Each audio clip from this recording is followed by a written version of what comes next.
Good afternoon, everyone. I'm Daphne from the Institute of Banking and Finance, and I'm happy to be your host today. We're delighted to be partnering with BizBaz for today's session. We're also honored to have Mr. Haik Hagobayan, CEO of BizBaz, as our speaker today. Before we start the session today, I would like to share that if you have any questions, please post them using the Q&A function found at the bottom of the screen, and Haik will address them during the Q&A section.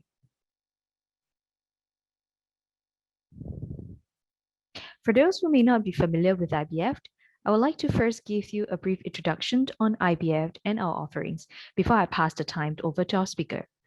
IBF was established by the MES in 1974 as a training provider to provide functional training for the financial industry. Since then, our role has evolved into one of the standard settings of the skills and competency for the sector. We also took on career advisory services, and since 16 October 2020, we are officially appointed as the Jobs Development Partners by the National Jobs Council to proactively work with firms to focus on supporting workers who are in job roles that are being transformed due to the wider adoption of technology in financial services.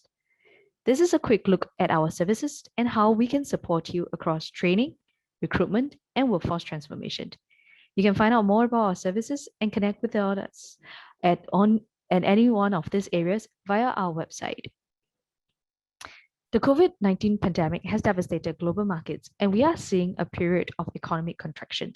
However, this is also a window of opportunity for companies to train and prepare yourself so that we are ready to accelerate growth when we emerge from this downturn. The MES and IBF are here to support you. You may wish to tap on the enhanced training support, which is part of the MES support package, to sustain and strengthen capabilities in the financial services and fintech sector amid the current economic downturn. The aim of this training support is to encourage more training and for us to prepare for the accelerated growth when everything goes back to normal. For the rest of the year, we have raised training funding support to 95%, and it will be further reduced to 19% later this year. So this is really a good time to look into your upskilling needs. You can find more details on our training support on our website. You can also find eligible training programs on the IBF Program Finder on our website. IBF will further supplement the commercial training available with our free webinars like the one that you're attending now during this period to support the training needs of the industry. In addition, you can also tap on Learner IBF Learning app for bite-sized learning at your own leisure.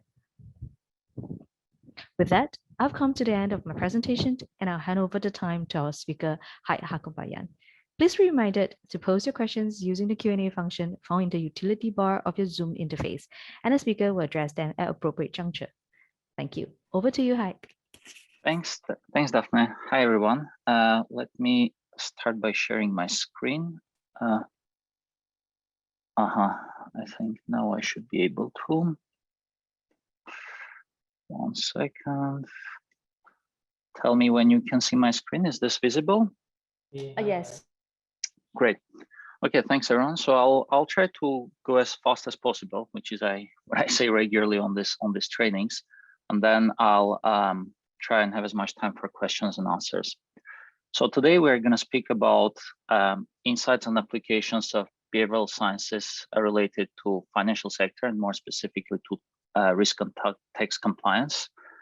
And let me start off by introducing myself a little bit. So I'm Haik, based in Singapore. I'm the Chief Executive Officer of BizBaz. We offer financial intelligence services, including comprehensive risk assessment for individuals and SMEs, as well as recommender systems for financial products and eKYC services.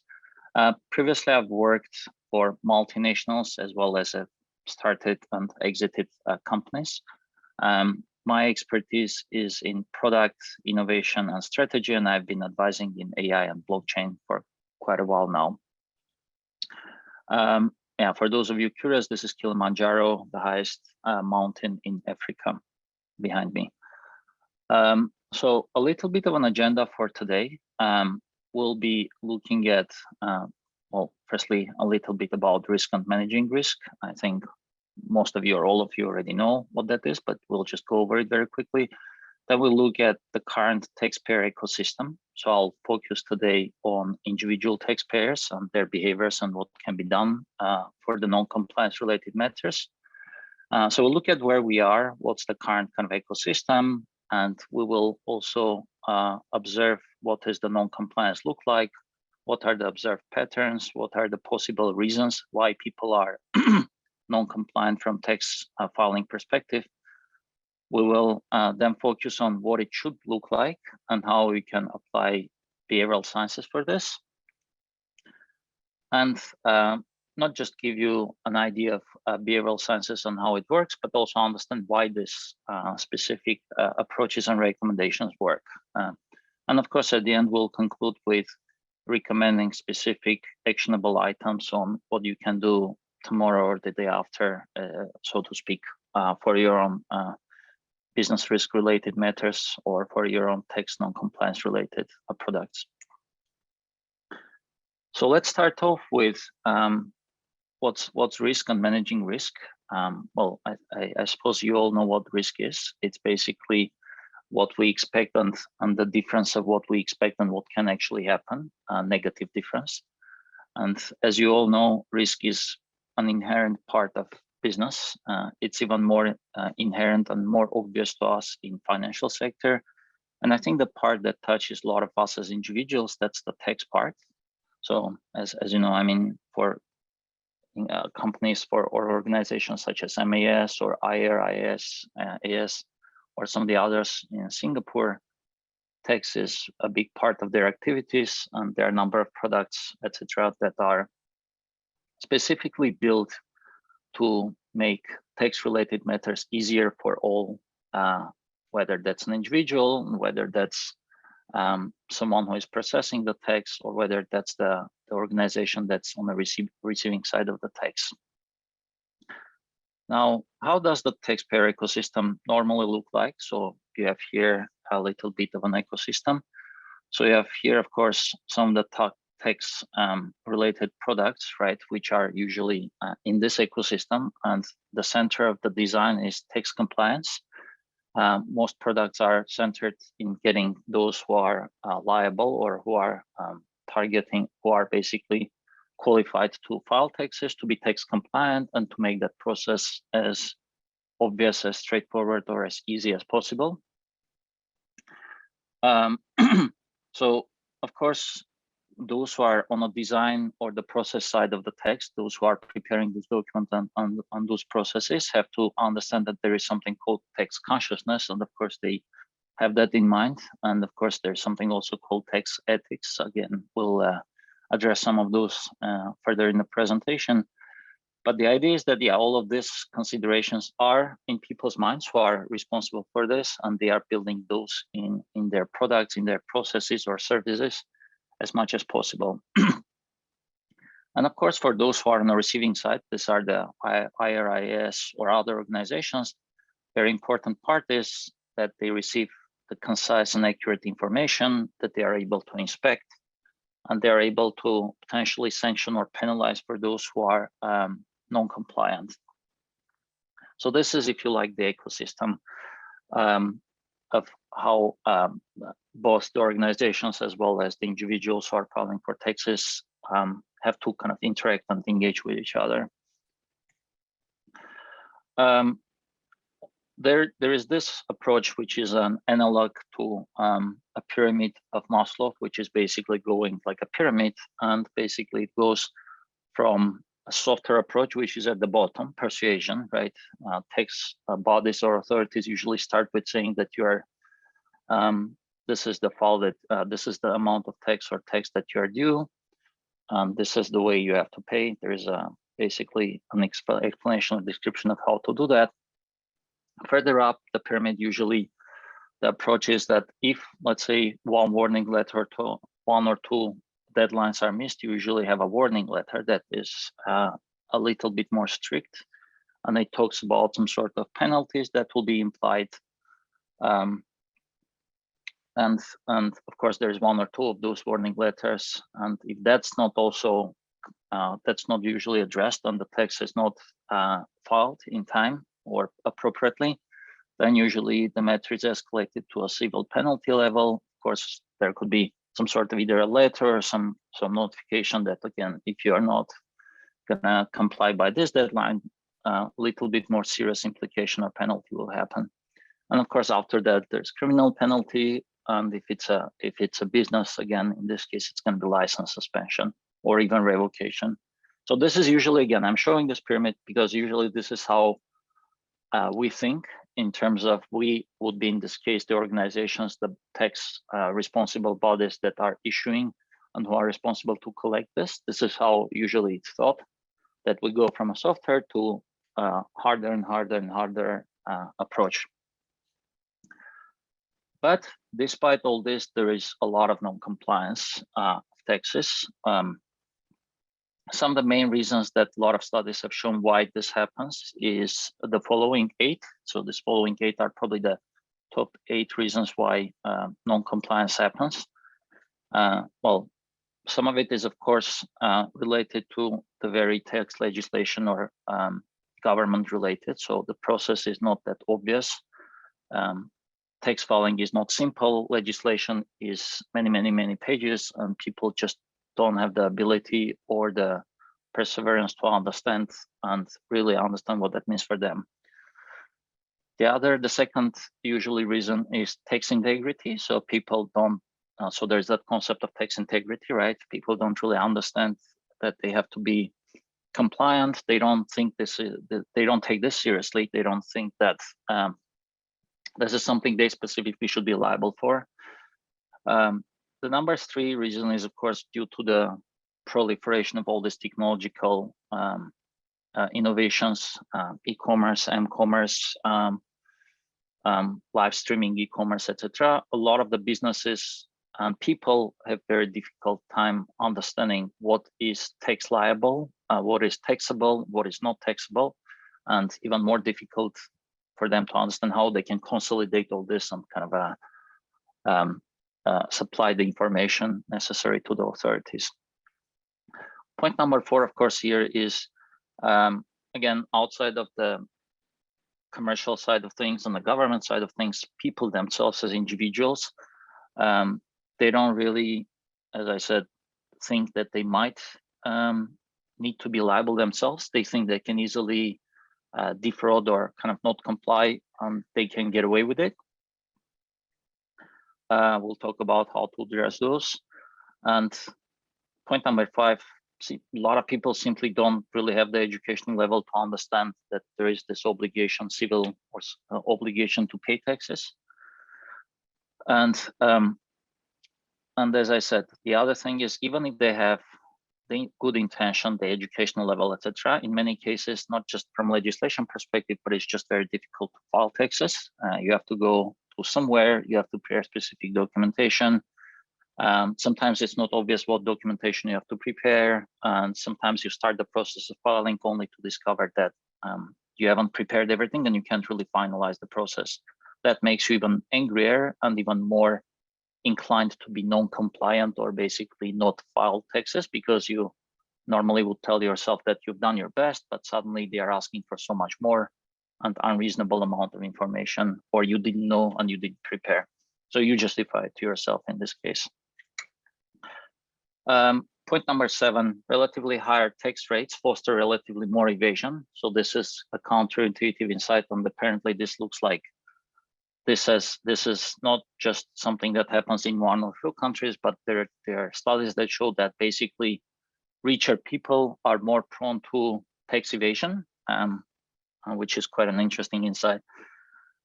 And of course, I think last but not least, beyond legislation, beyond the trust of government, and beyond simplicity, is just the fact that, okay, I file my taxes, I file them on time, but especially for developing countries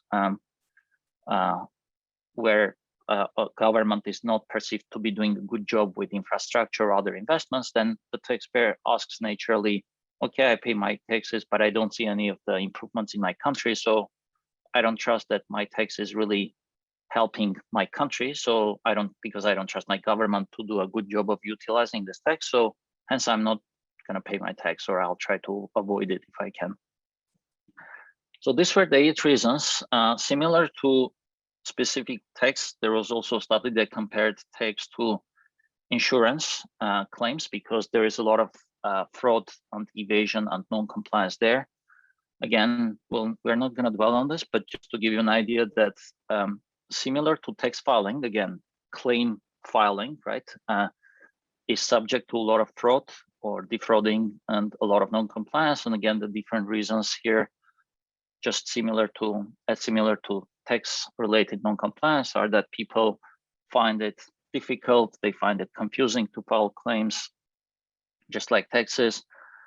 They file that sometimes compliance points asked by the authority or an agency, just also in case of insurance, are ambiguous. It's not quite obvious what it is that is being asked.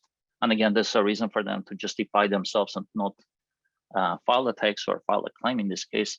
Exaggeration normally is something that happens a lot also during the claim. Sometimes this is also the case for tax. You exaggerate on both sides. You decrease maybe your revenues, how much you are filing for revenues or profits, again, because you know the implication of filing the accurate amount. Same thing for insurance claims. Sense of entitlement, again, as I was just saying, that a lot of people don't think that their taxes filed are actually ending up being utilized properly. The same thing here, also for insurance. The analogy here is that when you're filing for your claim, you are feeling that you're entitled, and you don't file a proper claim because you don't think that you're getting the worth or the return that you are filing for. And yeah, again, big problem both in tax compliance as well as in claims in insurance is that people who are non-compliant or who want to defraud or somehow not properly submit their information, they know that they cannot get caught, or so they think. So here's again, this, by the way, just is in one country, in Pakistan, but very similar charts with the same type of a breakdown exist in basically almost all countries in Asia. This specifically illustrates how it is perceived in place like Pakistan. So as you see, people are not filing taxes properly because they think, 51% of the population there thinks that there's a huge corruption in tax administration. So hence no point of filing a tax because that's going to end up in some official's pocket. That's not really going to go towards betterment or improvement of the country. Second biggest reason is that there is a lack of trust regarding tax utilization. So in this case, yes, okay, the government receives the money, but they are not wise enough, smart enough, visionary enough to understand how to spend all this money we are supposed to give the government. Again, that causes people not to file their taxes. Third reason is declining real income. So this is a very pragmatic reason that has nothing to do with the government or the process. It's just that the less income I have, the less I should be filing. And if I am still thinking that government asks me a lot of money, then I should be basically motivated to defraud or to exaggerate on a negative level, right? To show that I have less profit so that I will be not filing as much taxes as I am supposed to. So this picture is very similar in other developing countries in the region. As I was mentioning earlier, also that there is research that shows that the more someone's wealth, or the richer the person is, there is a non-compliance. This is across different countries. This specific chart is for Scandinavian countries. That would be Denmark, Sweden, Finland, and Norway. This region is relatively wealthy. So despite the fact that Scandinavian countries are considered developed, so they are not developing, they are developed, their governments on average are considered very functional and not corrupt, and basically the trust in government exists in those governments. But despite all that, again, there is tax evasion, and as you can see, it's the highest bracket of people, basically the richest categories of people who are actually tax non-compliant, simply because the taxes asked by those governments are quite substantial. And again, even those who are well educated, they trust the government still, they are inclined to, and they can easily afford to pay those amounts of taxes, they are non-compliant.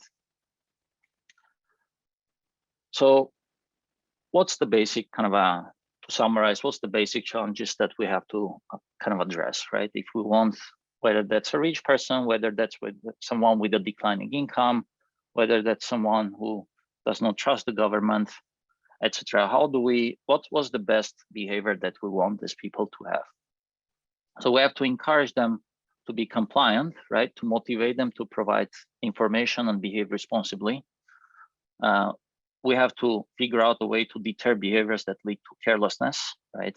So we have to understand, because some of the cases, people are just, again, difficulty of filing, right? They don't have the full information. They don't understand the importance of filing taxes. And again, all of this leads to people forgetting things, omitting things, thinking this is not worth their attention, etc. And how do we induce behaviors to tackle unintended errors, right? In a lot of the cases, errors are unintentional. Exaggeration on taxes sometimes happens because people don't know how to properly file their returns on returns or revenues or profits, right? So some of it could be unintentional. And generally, how can we tackle tax evasion for those who are educated, for whom the process is easy, but still there is some sort of a dishonesty or some sort of a tax related problem that they don't think they should be filing properly, just like as I was showing for wealthier categories of people. So the generic approach for this is a tiered approach, again, similar to that pyramid that I was showing you earlier. So we basically advocate what's called a compliance model, and it has different types of approaches, right? So it has 5 approaches. One is economic, right? That's a more macro level related to specific, it's from the government perspective, and it's related more to how you can tackle the big picture things such as the process, the trust, and the trust that the government will do the right thing. Sociological, of course, this has to do more with the society and how specifically the society perceives and how on a societal level, how we can improve a group compliance, if you like. Industry has to do with industry specifically, okay? From industry perspective, is this, I don't know, the tax is related to, I don't know, agricultural industry, real estate industry, because there are usually nuances that can be considered to induce tax compliance in those that are relevant to the industry. Psychological is about individuals, right? What kind of psychological triggers or insights or things need to be done to make people, again, regardless of whether they are working professionals or they are freelancers, etc., how to make them more compliant. Business-wise, again, this has to do with from a business perspective. Again, I'm part of a business or I'm a CEO, etc. How can an authority have me comply as a businessman, as someone who is running a business, reporting on behalf of my business? And of course, all of those different 5 approaches are advocated usually on this pyramidal side. So again, the very tiered and simplistic approach to think of it is on the right side on the pyramid. On the right side of that pyramid is the prescription or the recommendation what to do. On the left side is usually the perceived customer behavior. So for example, on the bottom you have of course a lot of people, it doesn't matter which country, who are willing to do the right thing. They are willing to pay the taxes if only they knew how to do it, if only they knew what's the process for this, right? So in this case, on the right side, it says make it easy. This means that the job is, in general terms, just to make the process easy, make the people aware, show them the steps, subsequently what are the steps so that they can basically take and do, because they already have the intention, they have the commitment, they just need to know where to basically sign or where to fill in the information. Second level generally are those who are, as you've seen already, those who try, they are trying to sort of file the taxes, but they don't always succeed because they justify themselves saying, okay, the process is long, it's tedious, it's ambiguous. We don't know what to do, where to do, how to do. And again, the general recommendation for this is to assist them to comply. Again, they have the good intention, but they have justifications or excuses why they are not doing it. If you go further up, don't want to comply. So people who, as I said, for various reasons that I was just sharing, for all those reasons, they don't want to comply because they don't trust the government. They think government is corrupt.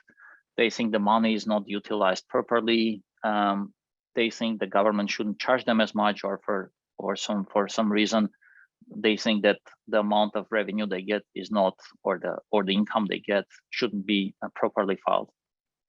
In that case, the recommendation is, of course, to deter by detection. So, of course, you are telling them what to do, but also you are introducing steps in a process such that they would be deterred to misfile or to file erroneously or to not file at all.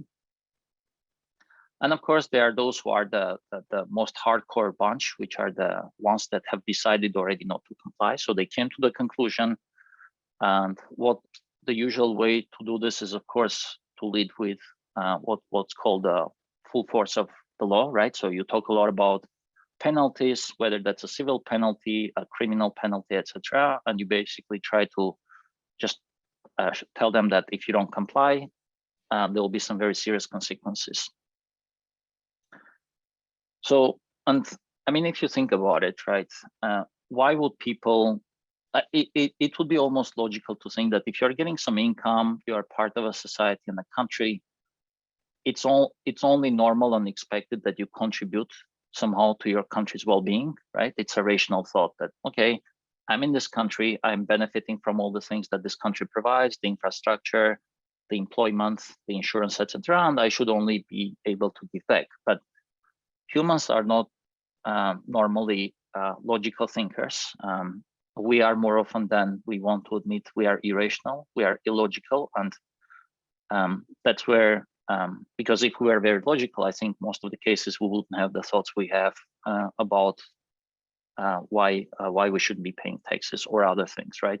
So the takeaway here is that basically we are not always rational, and mostly we are actually irrational, and authorities and organizations who are in charge of tax, they have to make sure that there are ways that will put us on the right track, if you like.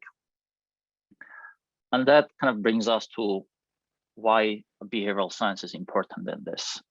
Again, before I go into all of this, the biggest premise of why behavioral sciences, applying them makes a lot of sense, is because humans, if we were rational and logical beings, everything that, whether that's tax compliance or whether that's, for example, behaving responsibly on the street or etc., that would not be a problem. People would not commit a crime, would not smoke, would not drink, because a lot of those, if you think rationally, are all harmful, whether that's a short-term or long-term, right? But we all do this. Hence, we are not rational. Hence, the government, the agencies, etc., who are in charge of tax, in this case, have to think how to account for our irrationality, if you like. One of my favorite examples when I'm talking especially to traditional economists is because traditional economic theory, of course, is based on assumption that humans are rational beings. And of course, when you talk to them about reality, they say reality is exactly what you see. And unfortunately, that's really not true. As illustrated and shown by a lot of studies, reality is not what we see. Reality is a lot more in our head, as it shows in this kind of a Venn diagram thing. There is, of course, objective facts, etc., and there is what you have as beliefs, as norms, and as things, and then you kind of see something in the middle. That's how the reality is perceived by us, right? It's not the real reality; it's our version of reality. And of course, in terms of financial decisions, so coming back to the taxes or finance in general, we are prone to these things, right? So we are prone to inconsistent choices. We are prone to what's called the endowment effect. We are prone to status quo default bias, salience bias, etc. All of these things are, in technical terminology, this is called cognitive biases in psychology. This is what I call human design flaws. It's basically design flaws for those of you who are more technical, things that we are born with. This is a human related. All humans are inconsistent. In general, we all are prone to endowment effect. We're all prone to status quo bias, etc. So of course, culture, awareness, and education can have a little impact or give awareness of this, but we are all prone to this. There is no such a thing as, oh, I don't know, Asian, I'm not prone to this, or sunk cost fallacy doesn't work for me. No, it's universal human thing. So knowing these things gives decision makers, product designers, or those who are in charge of text-related matters, a mental or psychological toolkit that they can use to induce text compliance, to induce good behavior. So what's in it for me, right? So usually behavioral sciences are applying and basically trying to answer one question, right? What's in it for me, right? If I'm a text filing person, I'm an individual, let's say I live in Singapore, what's in it for me to file my tax? Like, why would I do this, right? So that's the question that behavioral sciences help answer on behalf of individuals who are, or businesses who are filing for their taxes. But these are the questions that you can answer if you are a tax authority in Singapore or elsewhere. So normally, again, some of the top things that should be considered when you're designing a process or a product or a service that's related to filing the tax or checking the consistency of information provided, or inspecting or potentially penalizing someone are the three things here. As I was just mentioning in the previous slide, cognitive biases are very, very important part of that. That basically cognitive biases enable you to clearly see basically how humans think. And of course, it's not a one for all, one size fits all approach. But of course, if we know, for example, that many people are prone to endowment effect, then we will design for it in our text application process. Nudges. This is. I'm happy to see that Singapore is probably one of the major governments in the world that has been using nudge theory in practice. This would be both for ERP taxes. This is also true for CPFs for those of you who are following those. This is true in MRT stations. When you see on the floor, it says, please give way to those who are going out. All of these are nudges, basically, that are used by government in Singapore to help people conduct a desired behavior, which is good for them, good for society, good for everyone. And of course, social norms are very, very important also, that if you as a tax authority member or someone in charge of the product can induce, this would be also very effective. And I'll show in a bit the example from the UK, where the IRS equivalent in the UK basically 11 years ago, what they did and how they did to induce tax compliance. UK is probably the most advanced in terms of using behavioral sciences. UK's government, they use it across everything from financial services to agriculture, to real estate, to even weather forecasts. So UK government is, because they were the first government in the world that back in 2010, they decided to see how behavioral economics and psychology could be used in government agencies. And they have achieved a huge, huge success. And because of them, number of governments followed. Singapore government is one of those who also kind of follows a similar theory. And these are basically the things that, again, I mean, to the level where the government in the UK, the Financial Conduct Authority, so the MAS equivalent in the UK, publishes basically the 10 behavioral economics biases highlighted that are across, that are used across different products that the government offers, whether that's related to tax filing, whether that's related to other government services, online as well as in real life.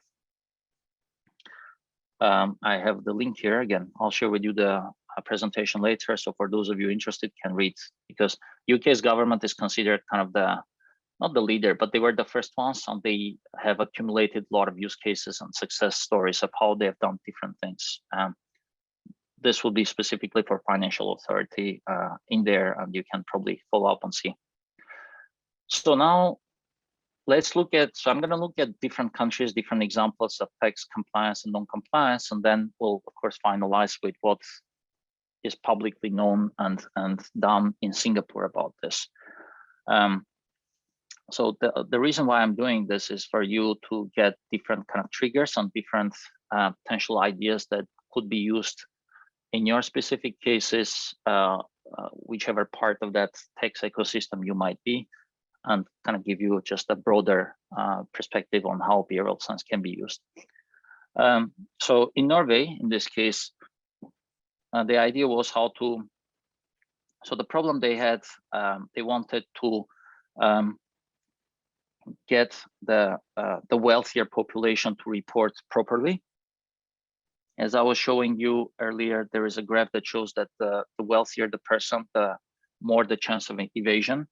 In Norway, which is in Scandinavia, so they've experimented, and basically what they've done is they were assigned to control group and the experiment or the test group, and the experiment group was sent basically a letter that were behaviorally designed, right?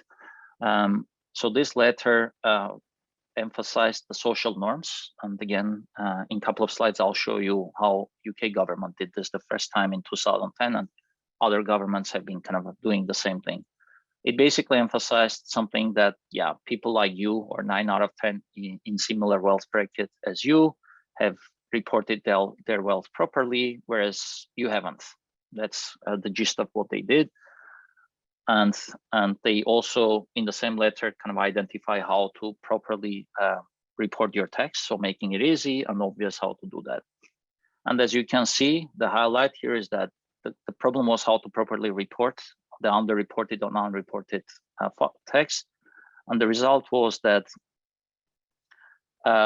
even though these letters were sent in a mail, so this was not even electronic, there was a huge improvement in tax filing in this country just after that one letter that was sent to the test group.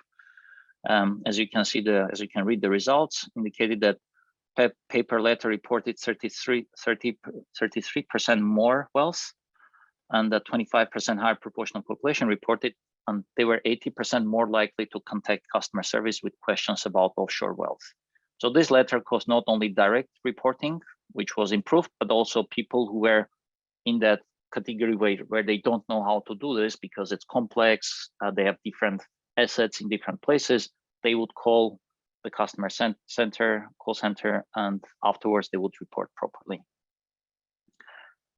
In another country, in Ireland, this also is in Europe, again, the idea was that, again, they experimented a little bit by those who were sent a paper letter as well as those who were notified online. And again, they realized that those who were notified by a letter, like a mail, they were more likely to follow up and to comply with taxes. Again, they divided this, as you see, the response if treated and respond if not treated, into 4 categories. So there were those, of course, who were persuadables. So there would be those who would respond because they were being contacted and they wouldn't file their taxes if they weren't. And those who had the intention, that was the bottom of the pyramid a couple of slides ago. So they would respond anyway and they would file the taxes. And there were those who didn't respond because they were contacted, despite the fact that they were contacted. And of course, there were those who are kind of completely senseless in terms of contacting or asking them to report. So again, the fact was that there was an improvement and increase on those who reported simply by just contacting them and making it easy for them to understand how to report. So just kind of a little bit zooming out, right? We'll talk a little bit about some of the specific things like social norms and defaults and biases, etc. here. But here is kind of an initial draft of what should be done to induce tax compliance. And again, we'll talk about some of those in 1 or 2 slides, and feel free to reach out or ask questions afterwards if you want to understand a bit more clearly how to do.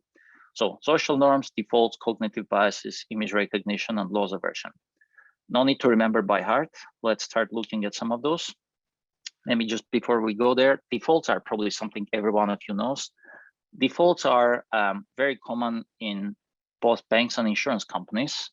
When you are, for example, signing up for a bank account, you have this lengthy contract normally with very, very small script. And at the end, you are asked by the agent in a bank branch to just sign the form, in which there is your name, your data, and 10 pages or so. And then at the end, you have to sign, put the date. So this is probably the most illustrative example of defaults. I'm not usually reading any of the contract details, and I don't think either of you, except of course those of you who are supposed to draft the contracts, mostly we don't read the contract. We trust that the bank who gave us the contract to sign up our bank account did a good job, and all I have to do is put my detail and sign. So this is a good example of default. Default is because we trust the authority to do it, and we just take that as the right thing, and we don't really interfere. We take that as a default option, and we just put our signature on it. Unfortunately, as you also know, sometimes in insurance, after we sign similar kind of cases, when it comes to claims, we try to claim something, and then the insurance company says, no, you cannot claim because this and this and that. And then we say, no, but we can. And they say, no, in a contract somewhere in a small script or after an asterisk, it said that you cannot. And then we realize that we never really read that contract. So it can be, so we're talking about risks here as well, right? Defaults could be used, and there are certain risks of using them. Again, humans are prone to trusting the default option, whether that's a contract with a lot of small script texts that we cannot read, or whether that's a recommendation for installing an antivirus. If you recall, there is always a recommended version, right? And you usually click recommended installation, and that's it, right? That's because, again, we trust the default that is offered to us. So there's always a risk, and there is a risk with each of those other things here. I chose to talk a little bit about loss aversion because this is one of the most counterintuitive things about us as humans, and this is something that most people don't realize, especially those who think that rationality is the prevalent way we think. Loss aversion is the fact that we are on average 2 to 3 times more sensitive to loss rather than profit. And this is regardless of how much we have in our bank account or how much we're worth. In this example, if we are getting $100 versus we're losing, we are usually 2 to 3 times more emotionally engaged in this, right? So in this case, it would be unhappy. How does this convert to tax-related matters? Very simple. You've seen a lot when instead of saying you save something, you save $100 if you sign up today, or if you file today. You might, I don't know, you might not get a penalty, or you will benefit. Everything will be all right, versus saying that if you do after this deadline, you are going to lose $100. So one copy would be, please file your taxes by this deadline. Nothing else will happen. You don't have to say it. And the other one would be, if you file after this date, you are also incurring an additional $100 or whatever amount. Normally, the responses for this kind of a letter, the second type, which it says that if you don't do it by this time, this is the penalty or this is the loss, are more impactful. So you get more responses if you ask the same thing, but formulating it from a loss aversion perspective. This is also so when you have a possibility, always formulate related to compliance in form of loss aversion, because that induces people to act much better, 2 to 3 times more, basically. Social norms. What are social norms, right? So social norms are basically a combination of what's called folkway, right? On a street, let's say in Singapore, how people interact. When two men grade themselves, do they shake hands, or they don't, or they just say hello? It's basically a group of different types of social kind of norms. Let's say in case if it's in Singapore, then it would be in Singapore. whether that's social on a street, whether that's corporate in your company, whether that's cultural, let's say you are ethnically Chinese or Malay or Indian, and all of those norms are things that are like unwritten law in our heads, right? In one way or another, we comply. So tapping on those in your tax application or submission process could be very, very powerful. Again, I'll show in a couple of slides the example of what the UK government did. And this example is easily applicable also, for example, in Singapore or some of the other countries in this region. So in the UK, right? So again, take a good example in the UK. They did an experiment. This is UK government that did an experiment. HMRC has done this experiment. HMRC is the MAS in the UK. What they did was they wanted to test out different types of social norms, right? They wanted to see whether if they use social norms, how much would be tax compliance or how much it would improve. As you can see, the bar chart here, the control group. So they just basically send a message saying you still haven't filed your tax as per the deadline. Please do so, otherwise you'll receive a warning. Number 2, local norm. As you see the highlight in the text on the left side, it says local norm, the letter, and this is, by the way, a paper letter. I'm not talking about electronic paper letter highlighted. That great majority of people in the recipient's local area had paid on time. So basically it says in your neighborhood in Kaki Bukit, 9 out of 10 people paid. The debt norm pointed out that most people with a debt like theirs had already paid. So this is not just the tax, but also for the debt. And then saying that, okay, so in your neighborhood, people who haven't paid, right? As you see, results are that with the last one, so local plus debt, compared to the control group, there was around 15% relative kind of a improvement on the compliance level. Again, a similar approach on the right side. So increasing response rates of doctors by attracting attention to a specific group. So again, here, they had a generic letter asking doctors, in this case, not just general population, doctors to pay their taxes as they are due. And then they used a simplified moral message, which is the other 35.3% improvement, as you see. It was a simple message without all the terminology, and just said basically that it's direct in tone, and it says that you should be paying because you are due, and we assume that you had an oversight that you have probably noticed. Here are the steps to pay, and it also plays on the moral side of things, that people trust their doctor and that they would love to continue trusting their doctor, and as a trustworthy doctor, you should be responsibly behaving in this case. So as you can see, the moral message plus the simplification again made a big difference, and again highlighting the specific steps, way big difference, as you can see. In India, so India is one of those places where a lot of people think the government is corrupt, and they think the government employees are corrupt, and basically the moment they face a government employee for filing taxes, that's where things get really bad, and people don't, because they fear and they don't trust that the person who they filed in front of, which would be the government agent, is going to do a good job. So hence, government in India introduced, so they started marketing this first, and they introduced basically what they call the faceless assessment, and the taxpayers charter launched by Narendra Modi just before September 2020. And the idea is that it's basically like Gmail or any online application. You just go in, you log in, and you upload your data. You don't have to deal with anyone in the government. This way, they eliminated the objection or the mistrust related to a specific government employee. That again, in India, that's how it's perceived. As you can see, there has been a lot of campaigning and awareness campaigns around that, including by the Ministry of State in India, etc. And as you see, one of the parts that I showed the challenges is that people are not educated about these things. They are not aware.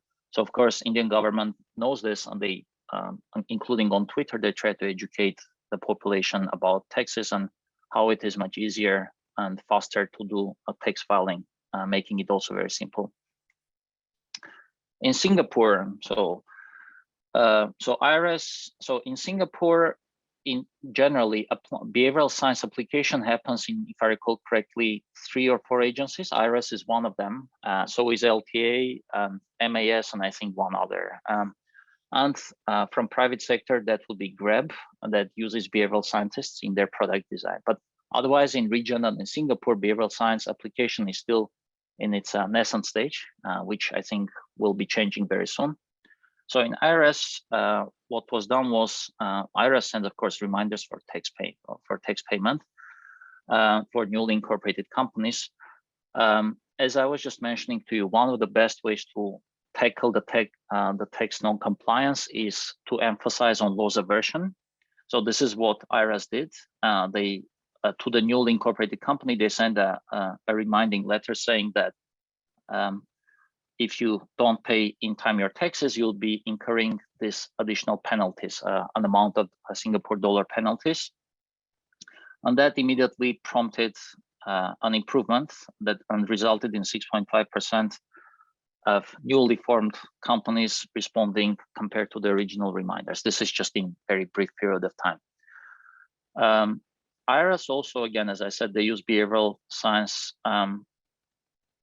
and they use this one thing called plan making to encourage taxpayers to come up with a plan, which includes them setting up their own reminders, because taxpayers forget, right? Human beings forget, they lose attention or focus. So this was basically one way that the government helped people to come up with their own agenda, if you like, to pay the taxes, putting their own reminders, because then in that case, it's more probable that we will pay. And that resulted in 11.1% improvement of tax payments in Singapore. Again, I'll not go into details in this table, but again, the idea was that they did a control group as well as test or treatment groups, and significant improvement. Whether you know it or not, Singapore is considered the least complicated system for paying taxes in the world, according to a 2019 study by an Australian university and KPMG. This is because IRS, as I said, Singapore government has embraced it some years ago and has been using it increasingly as more and more behavioral sciences in how they are designing, whether that's a messaging part, the tax-related products, or the filing process. And basically, as you can see here, the idea has been that strategies to design around taxpayer needs, like we just talked about, how behavioral science is all about understanding humans, understanding how they think. And that's what the government in Singapore and IRS specifically understands. So they built the whole tax-related infrastructure around it. So they use, of course, data science and behavioral insights. And I like this quote, and I highlighted it. Says, data analytics can tell us a lot about what is happening, but it doesn't tell us why. So this is very critical, because in Singapore, just in like most of the world, we hear data, and we hire data scientists. Multinationals and governments hire data scientists, and all they do is crunch and analyze. But the problem is, and this is what we have seen as BizBaz, as financial intelligence providing company as well, that a lot of data is there, but if you don't understand behavioral science, the data is almost entirely useless, because you don't really understand why this data is there, how this data was created, and what can happen in future with the same consumers who created this data. All you can do is probably analyze and describe a little bit.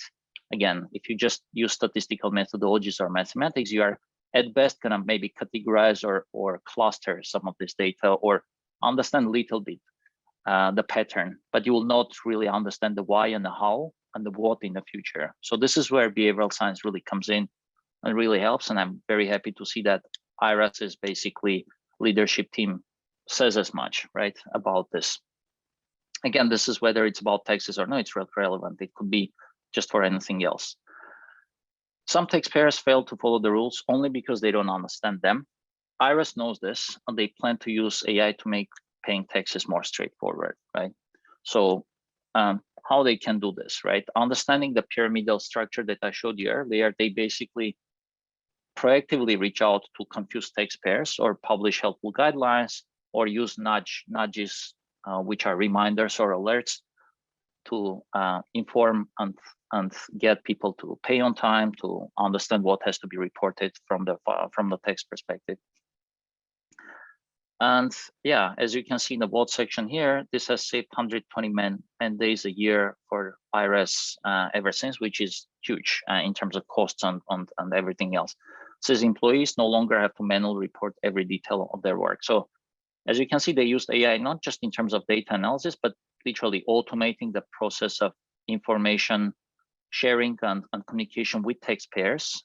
So they have chatbots basically that do the same thing, right? It's a simple 80-20. Chatbots have all the top questions and answers, and they use that to automate, streamline, and improve the taxpayer experience and make it easy also for them.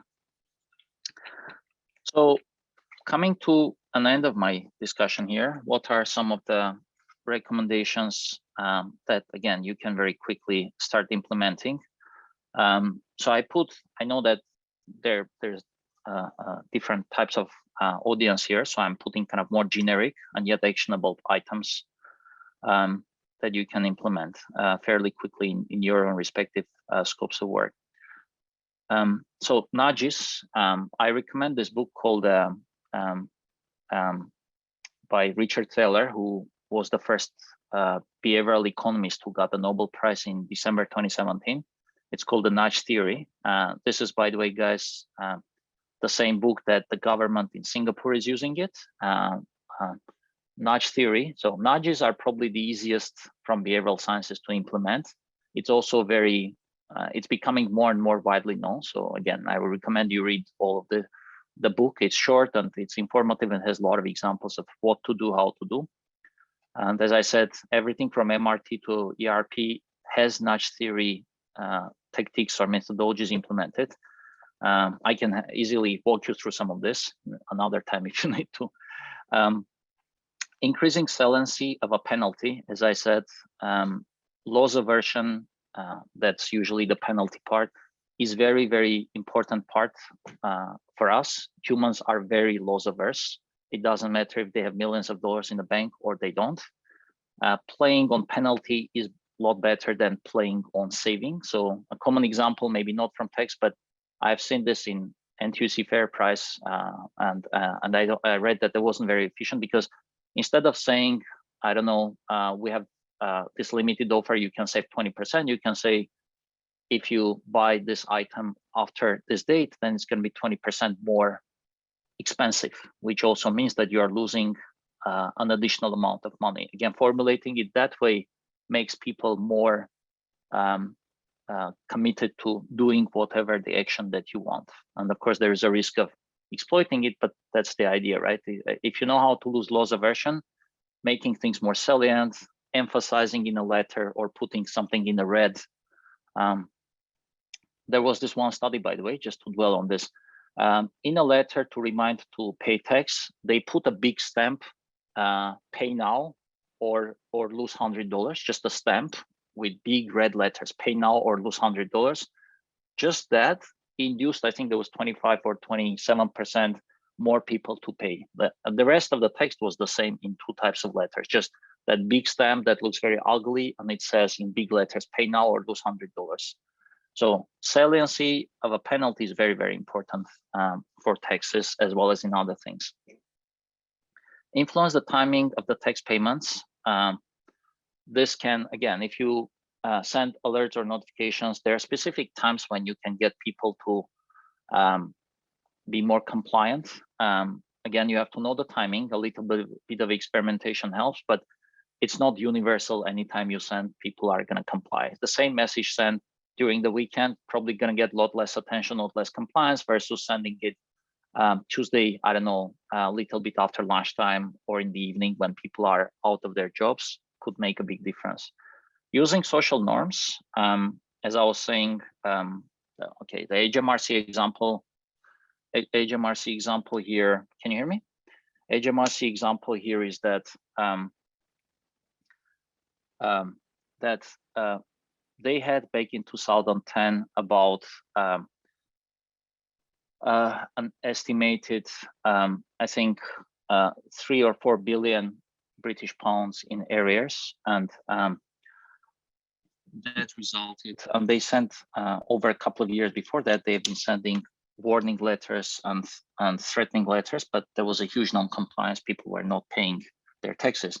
So what the HMRC did, which is, as I said, the MAS equivalent in the UK, what they did was they just added one paragraph in that same letter that was previously unsuccessful. They added that 9 out of 10 people in your local neighborhood, and they named the neighborhood so that each person receiving it would have their neighborhood in it.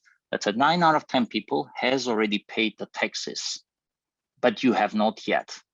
Here is the steps for you to pay the taxes. That's it. Only mentioning that most of the people in the neighborhood paid was sufficient to move those who didn't pay to pay. That's as simple as that. So, because again, British people, just like a lot of other people, care about their image in their neighborhood, right? Care about their image in the group where they think they belong to. So mentioning that group, in their case, it was neighborhoods, just geographically in your neighborhood, I don't know, Lavender area or in Novena area, etc. That can make a lot of difference. Making it easy and straightforward. I know this sounds maybe a bit more trivial, but it makes a lot of difference. Making something easy, especially something that's perceived as cumbersome or difficult, such as tax paying, is relatively easy to do, and it can have a big impact. Prompting honesty is a very good point as well. As you recall, one example I showed you that the doctors were non-compliant. The letter said that, you know, the patients trust you because you are supposed to be trustworthy as a doctor, and you should act as such. That caused a huge difference in the reporting. Again, doctors suddenly felt themselves responsible and trusted, and they reported. Otherwise, they haven't been reporting before that. Provide easy to digest and gamified education about taxes. As you saw, one of the biggest issues is not even the intent, is the fact that people just don't know.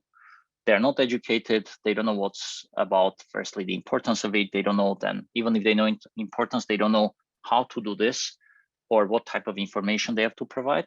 So introducing some gamified type of education. This is something IRS was already doing, making it more fun and easy for people to learn about their taxes and to report. And believe it or not, even like offering price draws and other monetary incentives for timely and honest tax filing. This works in some countries. I don't know if there is an example in Singapore, some similar to this, but basically saying that if you report early, you can potentially benefit from some tax brackets or some tax cuts. This is something that apparently works in some other places as well. And that's it. I think we have time for questions, and I'll just leave you with one of my favorite quotes: "He who thinks he can and he who thinks he cannot are both right." Right. So I think it's easy for people to think that they cannot do this because it's difficult to design something. Taxes are something that perceived negatively, but generally, if you understand human psyche, you understand how people behave, you can design for and account for and then use the desired tax compliant behavior. Okay, any taxes? Sorry, any taxes? Any questions? Yeah, I'm at the end of the presentation. I deliberately left some time for questions or anything that's unclear. If there are no questions, one thing I should talk about that I think could be useful is this. No questions? If no questions, we can talk about basically some of these biases, I think just for educational purposes for everyone to understand. Is that okay? Yeah, let's go on. Yeah, hi, so guys, so this, one of the reasons why, by the way, behavioral sciences are not as prevalent or there isn't much awareness or education about them is because, so by the way, behavioral sciences means it's a group name that's for psychology, neuroscience, evolutionary biology, sociology, etc. All these software sciences or behavioral sciences, as they call, right? There has been a lot of advances in terms of applied behavioral sciences, applied in business, applied in different aspects of life. There has been a lot of advances last 3-4 years, and the problem is that behavioral sciences are difficult, in some ways even more difficult than natural sciences, because if you know, for example, mathematics or physics, it's the same thing whether you apply it once you learn it, you can apply easily. There is no problem. The problem with behavioral sciences is you can know about it, you can study about it, but you will not necessarily know how to apply it. I know a number of so-called behavioral scientists from graduates, even from some top universities in the UK. They know theory really well, but it's very difficult for them to know how to apply it because it's very counterintuitive. And so let me very quickly go through this kind of a top 7 cognitive biases, right? So cognitive bias, or what I call human design flaw, is basically things that we have. It's how we are born as humans. Inconsistent choices is the tendency of us having basically different choices in even similar situation. Whereas of course all of us have, let's say I like coffee versus I like tea, but in different situations or even in same situation, I might prefer tea to coffee, whereas I'm normally known as a tea drinker. So there's been extensive studies that show that even those who say I really like just this thing, whether that's coffee, tea, specific type of food, etc., they change their preference in exactly the same situation if something happens in a context.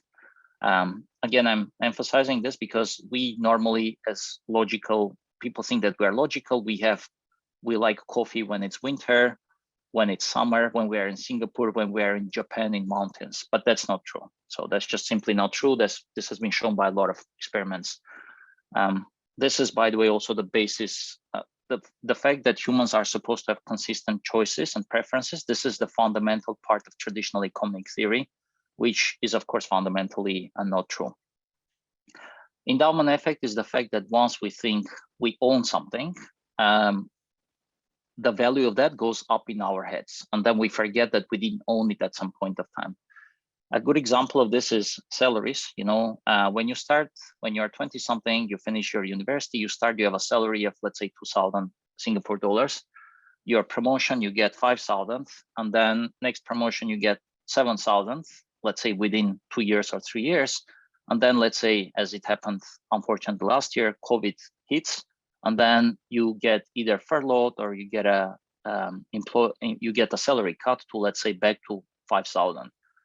I don't know anyone who would be happy to do this, to accept it. People are very, very unhappy, and they think that this is unfair, etc. And they completely forget that a year ago or maybe 6 months ago, they were getting 5,000, right? Suddenly, because it becomes endowment basically is the fact that I think that's it. I'm entitled. This is my right, my thing, and I cannot get any less than that. Never mind that 6 months ago, I wasn't getting anything, or I was getting much less than that.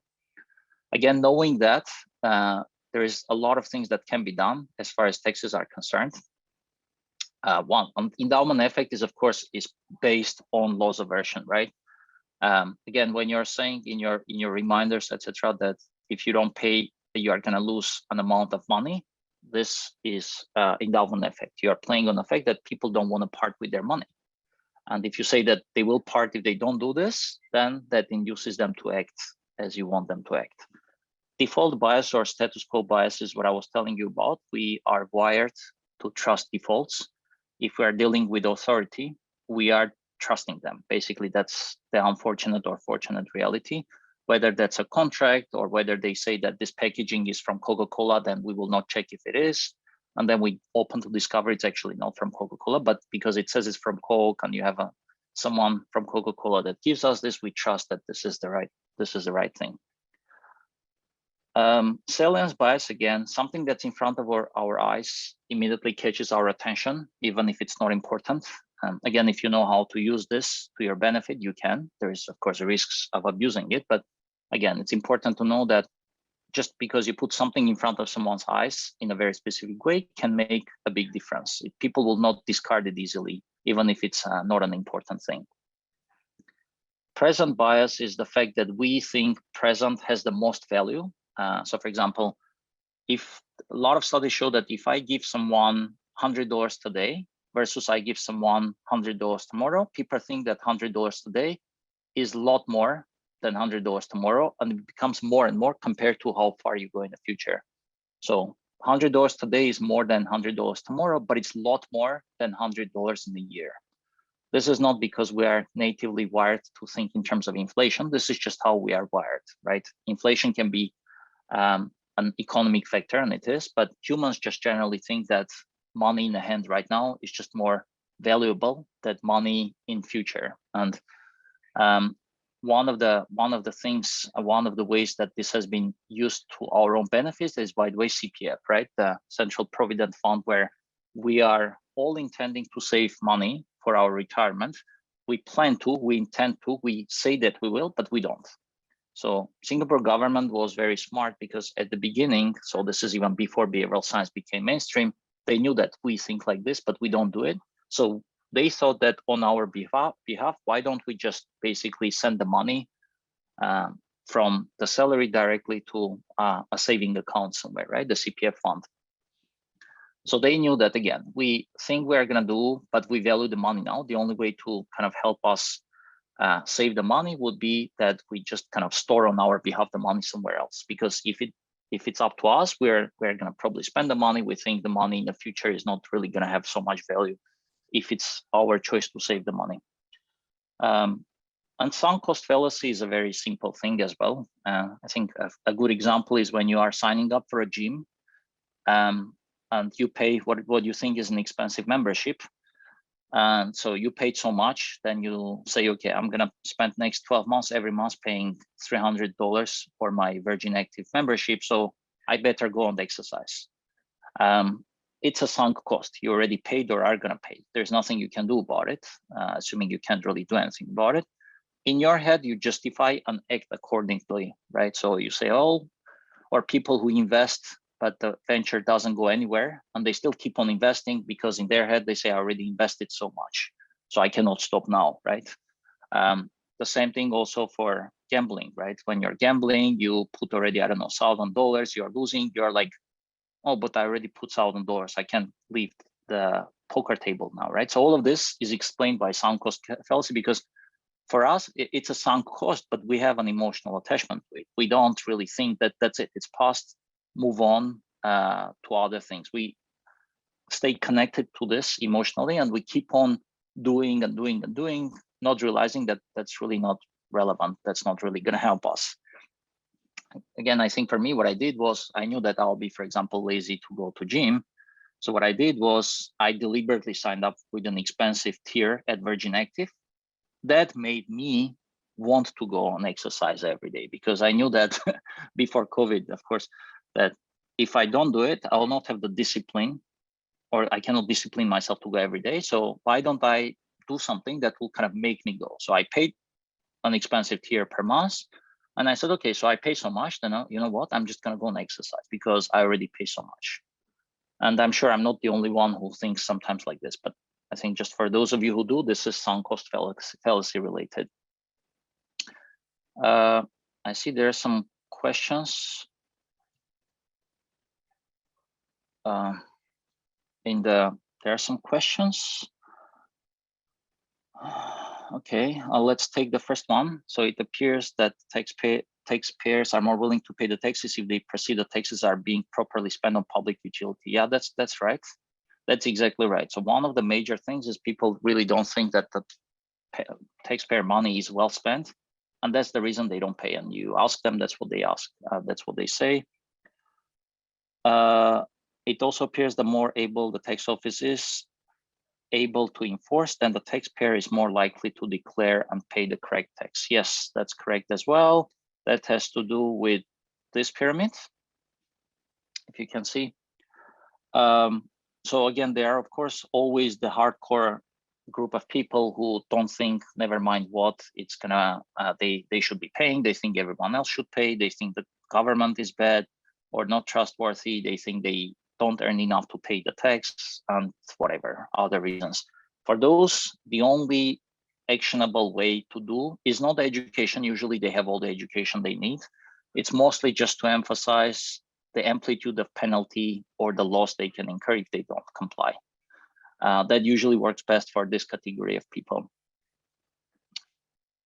And CRS and behavioral sciences will be great incentive to tax compliance.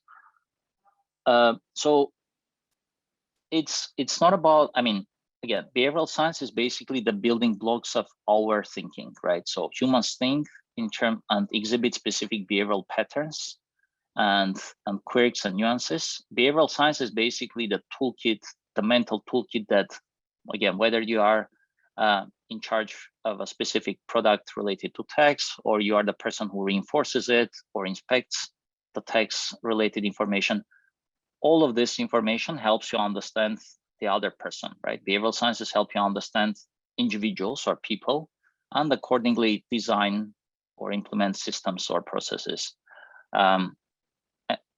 So CRS and other similar things basically use behavioral sciences, whether they intentionally realize or understand how that works or not, that's a different story. But hopefully I answered questions. Is there any other? Okay. Yes. Yeah, there is a question from Janet. As people are well-traveled, tax reporting gets complicated. How can a person manage this effectively? So, Janet, I think you're asking from a personal perspective, not from an authority perspective, right? So let's assume that's what you're asking. So it's the government's or the agency of the government's job to make it easy for you to learn about the different ways of paying your taxes and the things that you have to pay the taxes on. Let's say you have a job, then you also are freelancer, and you have your own, let's say, a little, I don't know, e-commerce shop, and you are also investing in some ETFs or some other scheme, then all of those different things might or might not be taxable. So is the job, well, the main job of the government in this case is to educate, make it easy for you to pay and make you aware.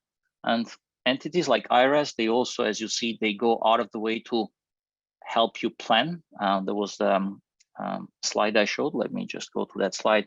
IRS implements plan making, so they educate as well as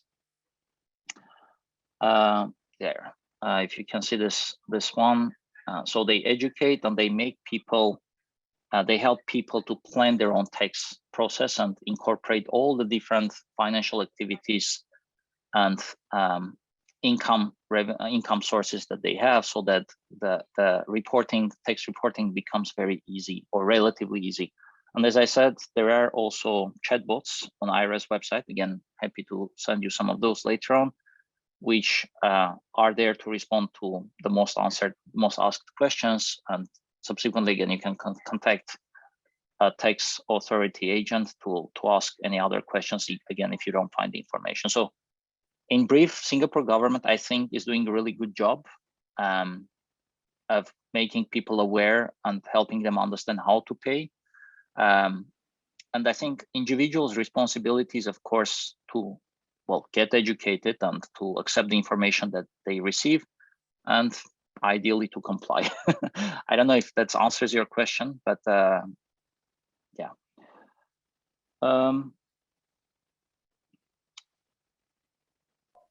Hi, there's a question on, is it encouraged to study behavioral sciences or behavioral economies at Institute of Higher Learning, examples at master's level? Mm-hmm.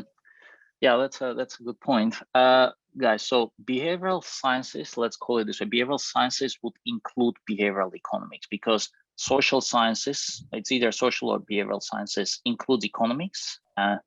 So there is, for example, as I said, that there is behavioral economics, which is a discipline of its own. There is also behavioral finance, which could be also very relevant for those of you who want to take a class or study it. So behavioral science, behavioral finance, behavioral economics are all different classes. If you are looking more in terms of tax-related matters, I would say you probably need to study a little bit of behavioral science and So behavioral economics and behavioral finance definitely worth studying. And also generally, because behavioral science means it's a group of things, including behavioral finance and economics. So I would say study behavioral economics and behavioral finance first. And if you have time or you would like, out of curiosity, to know more, then also study that. But there are books and books about behavioral science, behavioral economics just on itself. Hopefully that answers the question. Again, if you guys like, or if any of you have specific, like, if you want me to recommend, I can recommend some books specialized in behavioral economics or by behavioral finance afterwards. Send you a list afterwards. Any other questions? Seems that we answered all the questions. If you want, you can actually share a little bit more. Yeah. Let me. And one other thing that I wanted to talk about. Let me see if I had a chance to talk about everything here. Yes. Can you see this slide? Yes, we can. Great. So we talked a little bit about social norms. Very important. I talked a little bit about defaults, what they are and how they are kind of in every day you see a lot of defaults. It's just you don't realize it's a default.